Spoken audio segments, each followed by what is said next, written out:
قل أعوذ برب الناس. Huruf qaf jangan dibaca huruf kaf. Qul. Huruf hamzah dengan huruf ain kena bezakan. A'u. Huruf dha kena keluar lidah. Dhu. Dan dengung mesti 2 harakat. Bi rabbin nas. Qul a'udzu bi rabbin nas. Malikin nas. Malikin nas. Ilahin nas. Ilahin nas. Min syarril waswasil khannas. Kena sorokkan huruf nun. Min syarril sebab ikhfa.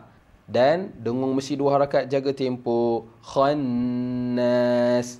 Min syarril waswasil khannas. Allazi yuwaswisu fi sudurin nas. Allazi keluar lidah.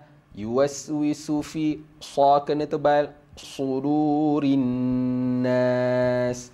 Allazi yuwaswisu fi sudurin nas. Minal jinnati wan nas. Minal jinnati wan nas. Komen kita nak bedah surah apa pula lepas ni. Jangan lupa follow Easy Quran dan share video ni.